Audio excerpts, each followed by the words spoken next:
আমি আমার মা বোনদেরকে দুইজন নারীর গল্প শোনাবো। দেখেন তারা স্বামীকে কিভাবে মানছে।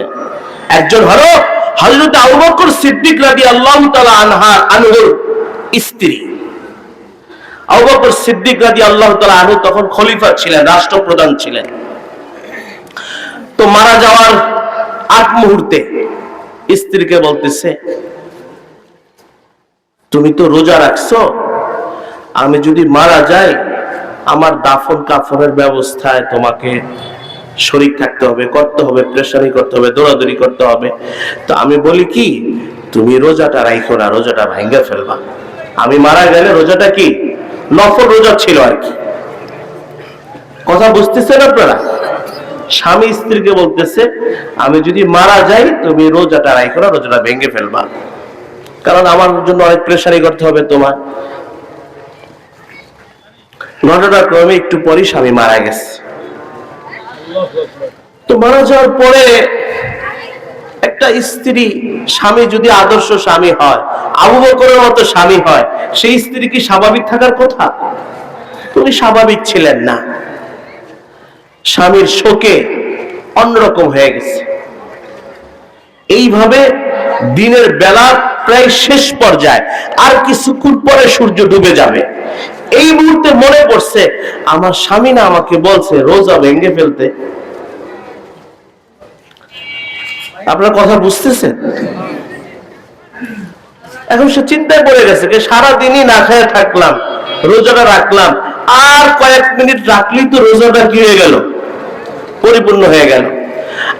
আমার মন বলে স্বামীরা বলছে রোজা ভাঙতে, কি করি? একদিকে আল্লাহ আর একদিকে স্বামী, কোন দিকে যাই? কয় না, স্বামীর আদেশটাই বড়, স্বামীর আদেশটাই কি বড়। রোজা ভেঙে ফেলছেন। সুবহানাল্লাহ। পর্দার আলের আমার প্রিয় মা ও বোনেরা, দেখেন নফল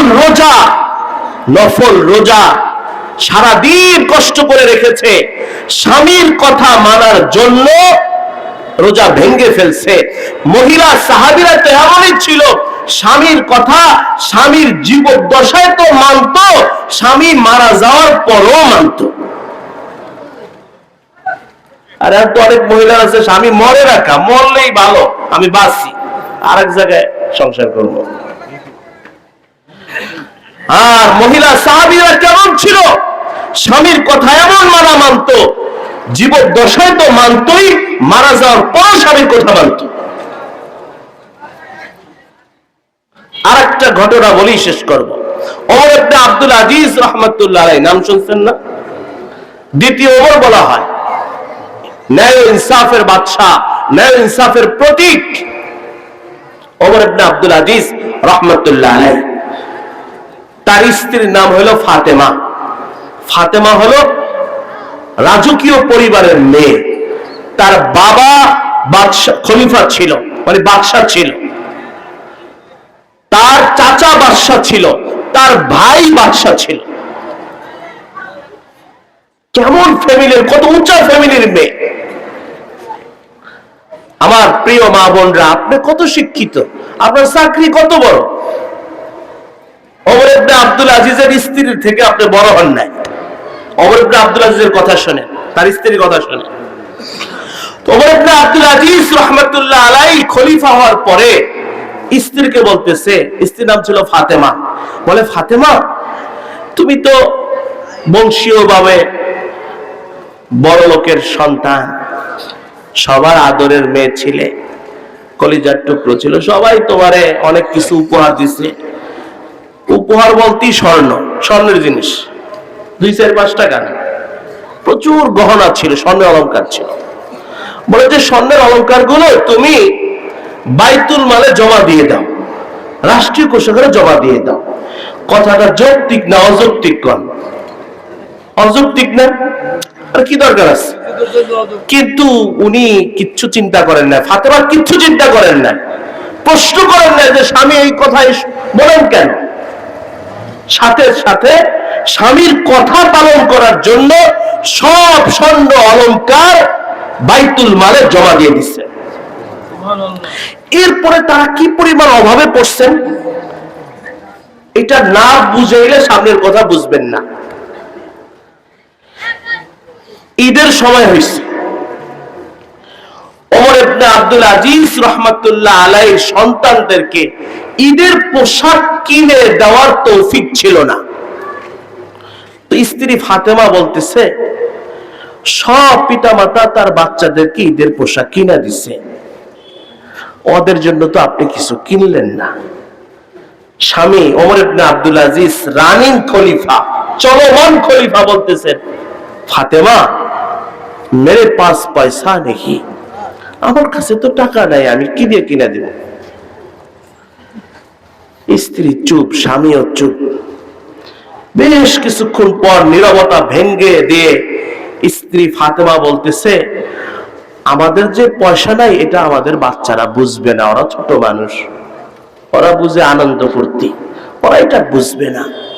আপনি একটা কাজ করেন, 1 মাসের বেতন অগ্রিম নিয়ে নেন, 1 মাসের বেতন অ্যাডভান্স নিয়ে দেন, সেই টাকা দিয়ে ওদেরকে ঈদের পোশাক কিনে দেন। ওমর ইবনে আব্দুল আজিজ খলিফা বলতেছে, হ্যাঁ তুমি একটা ভালো কথা বলছো, ভালো পরামর্শ দিছো। তো চলে গেছে অর্থমন্ত্রীর কাছে, আরবিতে বলা হয় খাজেন, বাইতুল মালের জিম্মাদার অর্থমন্ত্রী, তার কাছে চলে গেছে। বলতেছে, ভাই খাজেন, আমাকে 1 মাসের বেতন অ্যাডভান্স দাও। তো এই বর্তমান যুগ হলে কি করতো? জি স্যার, জি স্যার, ঠিক না? খাজেন তো খাজেন, ইসলামী বাইতুল মালের খাজেন। সে বলতেছে যে আপনি আমাকে একটা কাগজে লিখে দেন, আগামী 1 মাস পর্যন্ত আপনি জীবিত থাকবেন, এটা যদি আপনি গ্যারান্টি দিতে পারেন, আমার অগ্রিম বেতন দিতে কি নাই দ্বিধা নাই। শেষ করে দেন হুজুর, একটু সময় নেই, 5 মিনিট। তো বলে আপনি লিখে দেন যে 1 মাস বেঁচে থাকবেন, আমি দিতে আমার কোনো সমস্যা নেই। তো এই বর্তমান যুগের নেতারা হলে কি করতো? থাপ্পড় লাগাই দিত না? আমি হইলাম খলিফা, তুই আমার অধীনস্থ কর্মচারী, আমাকে বেতন দিতে চাস না। কিন্তু খলিফা তো খলিফা, সে বলতেছে, আল্লাহ তুঝে ভালা করে, আল্লাহ তোমার কল্যাণ করুক, তুমি আমার অন্তর চক্ষু খুলে দিছো, তুমি তো ঠিকই বলেছ। খালি হাতে চলে গেছে বাসায়। স্ত্রী ফাতেমাকে বলতেছে, ফাতেমা আমি তো পোশাক কেনার ব্যবস্থা করতে পারি নাই। ঈদের দিন ছেলেদেরকে ডেকে বলতেছে, বাবা তোমরা মন খারাপ করো না, আমি বাপ হয়ে তোমাদেরকে ঈদের পোশাক কিনে দিতে পারি নাই। তো ছেলে বলতেছে, বাবা মন খারাপের কিছু নাই, আমরা তো এমন বাবার সন্তান যেই বাবা তার রাষ্ট্রীয় ক্ষমতাকে অন্যায়ভাবে ব্যবহার করে নাই। এটা তো আমাদের গর্বের বিষয়, গৌরবের বিষয়, মন খারাপের বিষয় না। যেমন বাপ তেমন তার সন্তান। আমরা ভালো হয়ে গেলে আমাদের সন্তানরা অটোমেটিক ভালো হয়ে যাবে ইনশাআল্লাহ। আল্লাহ আল্লাহ। ওমর ইবনে আব্দুল আজিজ মারা গেলেন, তখন খলিফা হইছে তার স্ত্রীর ভাই।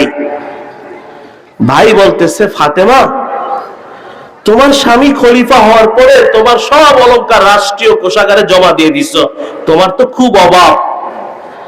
এখন তো আমি খলিফা, আমার এই ক্ষমতা আছে, অধিকার আছে, তোমার স্বর্ণগুলো তোমাকে ফেরত দিয়ে দেওয়া, আমি তোমাকে ফেরত দিয়ে দিই। ফাতেমা কি উত্তর দেয় শোনেন। আমার এলাকার প্রিয় মা বোনেরা, আপনাদের হাতে পায়ে সম্মান রেখে বলতেছি, আপনারা শোনেন মন খুলে। ফাতেমা উত্তর দিতেছে যে আমি তো ওই নারী না, আমি তো ওই মহিলা না যে তার স্বামীর কথা মানবে জীবিত অবস্থায় আর মারা গেলে তার কথা রক্ষা করবে না, আমি সেই মহিলা না। আমি তো ওই মহিলা যে তার স্বামীর কথা মানবে অক্ষরে অক্ষরে জীবদ্দশায় এবং মারা যাওয়ার পরেও। আমার স্বামী যে আমাকে বলছে বাইতুল মালে দিতে, ওইটা আমি দিছি, এটা যদি এখন ফিরত নেই স্বামী মারা যাওয়ার পর, তাহলে স্বামীর কথার অলঙ্ঘন হবে, অমান্য হবে, আমি সেই মহিলা না। আমার প্রিয় মা ও বোনেরা, আমরা যদি স্বামীকে এইভাবে সম্মান করতে পারি, স্বামীর খেদমত করতে পারি, স্বামীর কথাকে মান্য করতে পারি, কসম খোদার সংসারে শান্তি হবেই হবে, স্বামী স্ত্রীর মধ্যে ঝগড়া হবে না।